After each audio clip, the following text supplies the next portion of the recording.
Today's video, we are talking about step 2 in your home buying process. That's right. Today we're going to be talking about the kinds of preparation that you need to make in your financial life in order to be able to secure a loan. Now, obviously, if you're going to be paying cash, you're in a whole different tax bracket. But for those of us who are going to be using other people's money in order to buy real estate, this episode is for you. Hey, my name is Elize Hill. And I'm Daniel Nyce. And we are real estate agents and novice homeowners and investors here to share our journey and the tips and tricks we learn along the way with you. Absolutely. And we are also grid certified investor agents, which means we know how to invest with you because we do it ourselves. So let's get started. So the 3 things that you need to pay attention to in order to secure a mortgage are your income, your assets, and your credit. So let's go into some do's and don'ts for each one of these, Elize. Okay. And we're going to start off with income because for most people, most of the time, this is the most important thing when it comes to determining your overall budget and how much of an asset you can actually afford to purchase. Do increase your income. Easier said than done for most of us most of the time, but it is simply true. The more money that you make, the more you'll be able to afford in regards to a house. Absolutely right. And it's not just the income side of it. Actually, what the lender is looking at is your debt to income ratio. So it's not just how much money you're taking in every month, but it's also how much money you're spending out. So for example, if you have a $500 auto payment and a $1,000 student loan payment, and you're only bringing in $1,500 a month in income from your job, well, then you net out as having no money, right? You're not going to be able to get a mortgage with that. Yeah, so in that instance, maybe get a promotion or get a second job or side hustles, whatever you got to do to increase that income. Yeah, talking about side hustles, the important thing to understand is if your source of income is variable, such as 1099 work, then you're going to need 2 years of record that they're going to average together to figure out what that income is really worth. Most people who are getting a side hustle, it's something that is an entrepreneurial venture where maybe in the first month you're actually losing money. In the third month, you could still be losing money. Maybe you don't break even until month 6. So for something like this, where it's really variable how much money you're making, expect that that's not going to be able to help you until the second year where we can average it all out. Now, if your side hustle is just getting an extra job where you're being paid an hourly wage or a salary, that's totally fine. W-2 income can be calculated in right away. And as for the don't in regards to income, don't pile on unnecessary debt. Don't change your source of income, right? So like if you are thinking about buying a house and thinking about taking a new job, if that new job is 1099 type work where you're going to need to build up 2 years of record, maybe you buy the house first using the W-2 income to qualify, because as soon as you make that switch, the clock starts ticking on the 2 years. also don't buy a new car. Yeah, we've seen that happen for people who were like a few months into their search and then they decide that they need a new car, so they buy it, but then that car comes with a car payment. And that car payment then kills their ability to get the mortgage, because maybe they could just barely afford $300,000 before, but after factoring in the fact that they have to pay for this car payment every month, maybe now they can only afford $250 or $200, and maybe that's not enough to afford the kind of house that they intended to purchase. So just don't increase your debt. Yeah. Small caveat for you guys. Make sure that you understand we are not lenders. We are agents. So anything we say, run it by your lender in order to get formal advice. So the second thing that you need to pay attention to is your assets. Now, the reason why this is important is because you will have out-of-pocket costs, such as Absolutely. your earnest money deposit, your down payment, and closing costs. For a first-time home purchase, you can range between 5 to 7% of the sales price.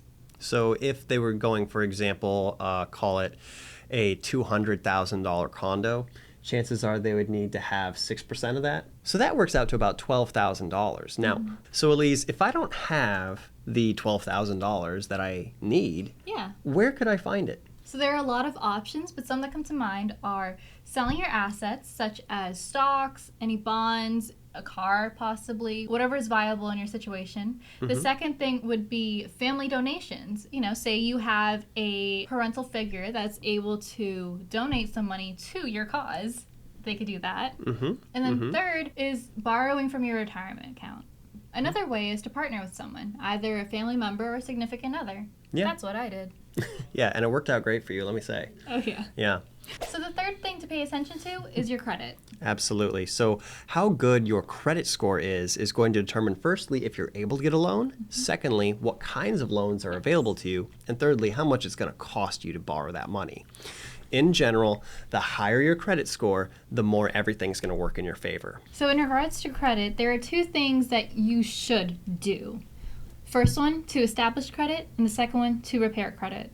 Absolutely. So when it comes to establishing credit for someone who is perhaps young and hasn't built up their credit yet, one of the easiest ways out of the gate to get an awesome credit score is to be added as an authorized signer on a credit card of perhaps like a mother, a father, a brother, a sister, some family member who's willing to take the risk of adding you as an authorized signer on their card. And preferably, you would pick a card that has never missed a payment and has been open for a very long time, like 10 years, 20 years, the longer the better. Because now the entire credit history of that credit card will be applied to you. I've seen people who are like very young and they have just stellar credit as a result of that. One word of caution on that strategy though is that if your other person on the card, if they were to suddenly miss payments on those credit cards or utilize a huge portion of that card, that will now impact you and you will be affected by what they do. So make sure that you choose carefully who you decide to ask. Don't be asking someone just because it's been open for 25 years. Make sure that they are in a stable financial situation and that you trust their judgment. Now, the second thing to do is to repair your credit. So the thing about credit repair is that we can make small changes in as little as 2 weeks. However, if you have serious damage to repair, expect it to take a couple of years. So if it's going to take 2 years or longer to repair that credit, get started today because future you from 2 years from now will thank you. The way that you can do that, by the way, is simply reaching out to a credit repair specialist who's going to walk you through the process and help guide you on the journey. It's well worth it. Now on for the don'ts. Some really obvious don'ts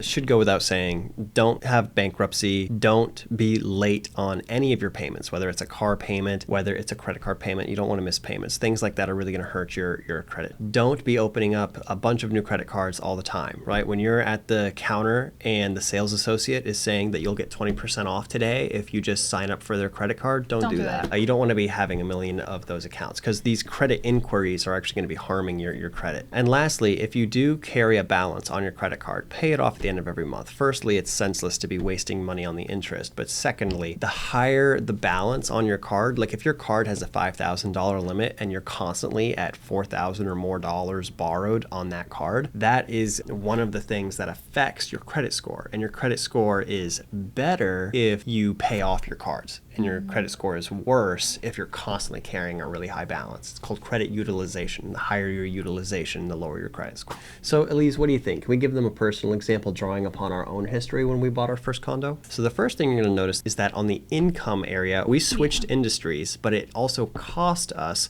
2 years in that industry before we were able to afford our mortgage because we became agents. We were able to afford a higher mortgage, but the consequence of that was that we had to be patient since we changed the source of it. We also had to deal with the debt side of things. So unfortunately, I have a lot of student loans, and that prevented me from actually applying or joining Daniel in the application for the loan. Right. Now, she was still able to participate in the purchase with me because we partnered.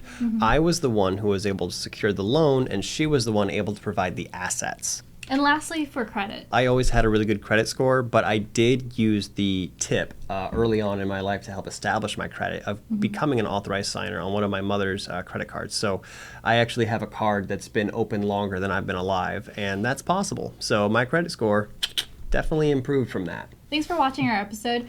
Just a reminder, we are not lenders. Right, we're realtors. So while we are in this world and familiar with these topics, we are not the ones to go to for the financial advice. Make sure that you speak to a properly licensed lender who's going to be able to help you with your mortgage. So thanks for joining us again, and like this video if you like this type of content, and subscribe. We will have our third episode in this series next week. Absolutely. And also drop us a comment. Let us know where you are at in your process of home buying and what kind of questions you would have that we could help you out with. That's it for today. We'll see you guys next week.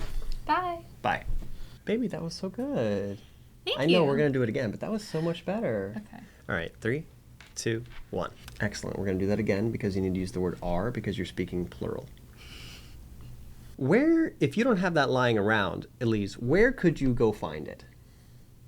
The corner. How do we cut this together? Because I never stopped talking.